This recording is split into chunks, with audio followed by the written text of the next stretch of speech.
Swirls of flattened grass or deer beds. It's a pretty large herd that hangs out right here. They really know how to do it. They're right next to this beautiful little tarn. So they got edibles, they got really soft grass for beds. They're not stupid creatures, deer.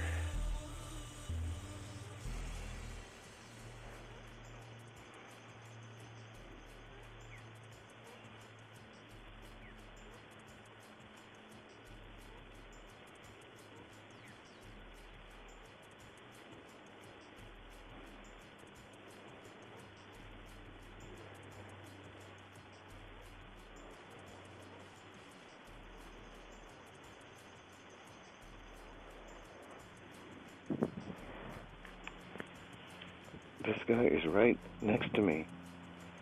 He's literally 5 feet away from me. I don't think he knows what I am, or he's never seen one of me before.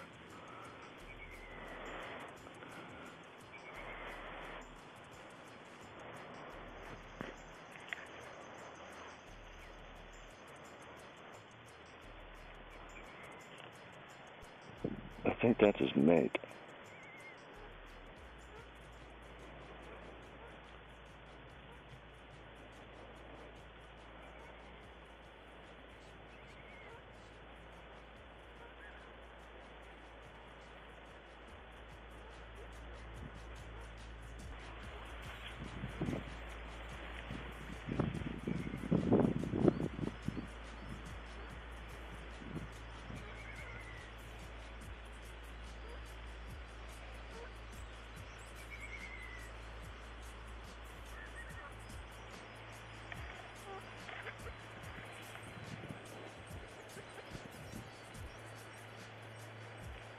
I think that's the male. He's pretty big.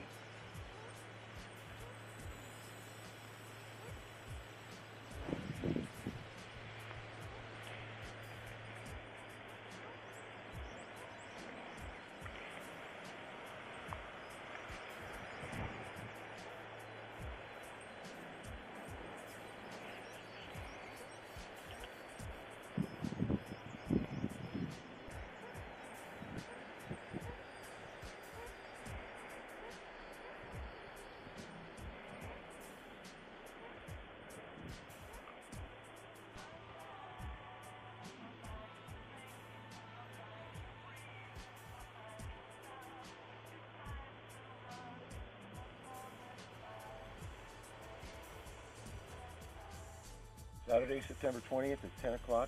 This is our final layover day on the trip here at Leopold Lake, and I'm just going to go explore the area thoroughly. Yesterday was kind of a washout because it was so cloudy and cold and windy that you couldn't relax. It was just too much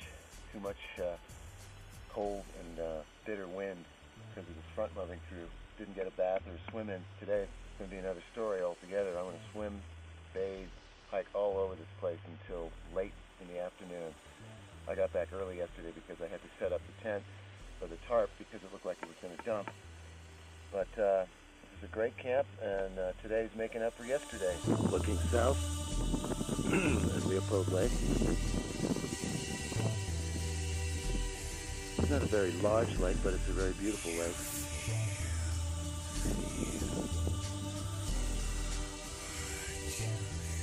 There's Carrie over there.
I'm hiking along this extensive ridge, very wide and multi-layered, and I've just come across another beautiful little tarn down here, swimming tarn, which I'm going to check out.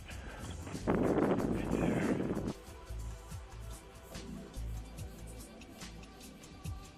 The ridge is about 1.5 miles wide, and it's terraced on its sides. And I'm walking down to one of these little terraces, and it has some tarns. It's really cool.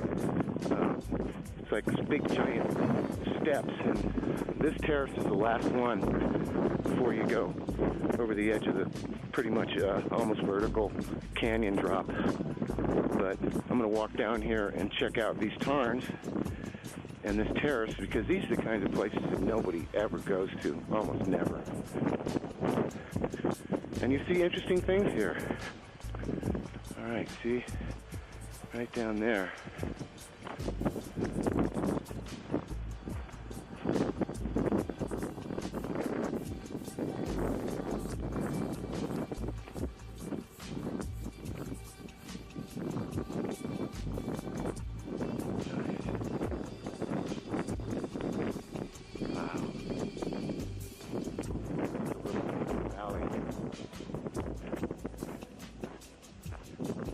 Right at the lip of the canyon.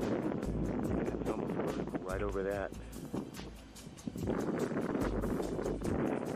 God, what a cool place. I'm sure some might consider this completely ho-hum and uninteresting, but this is a tarn. It's not bad. This is there's a tree crossing it, so this end is a little more brackish and stagnant than the main tarn up here, which is better. And I'm going to take a bath in there because that's the perfect place to do it. There's no fish in here or nothing like that. It's basically just a seasonal tarn. So I don't think there's any problems with taking a bath here, because you get dirty out here. And I don't like to smell myself after 2 days.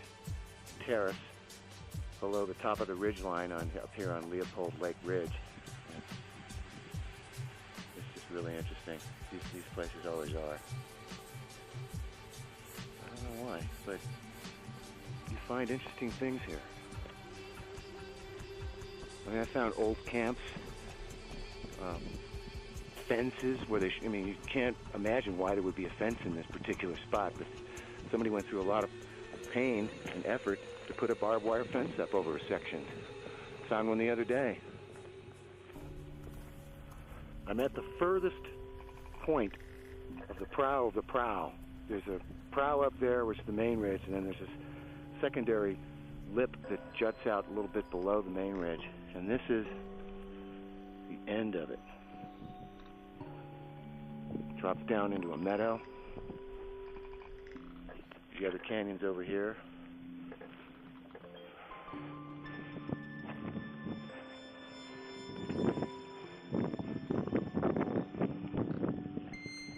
That's it. Beautiful tree. Haystack Peak in the background, which we climbed. That's the end of the main ridge right there. And again, this is just like a little tongue sticking out that drops steeply. I'm going to walk around that to the other ridge across the entire ridge. There's a southerly ridge and a northerly ridge. I'm going to walk along this terrace that swings around the northerly ridge, which is probably going to be cool because there's a couple of tarns on that one too. And it's a beautiful day, and I might be able to take another bath before I go into camp. Anyway, this is a spectacularly beautiful area and nobody here. So I'm going to just make my way over there. See, that's the full extent of the top of the northern part of the ridge is this big, huge ridge. There's two flanking ridges, and then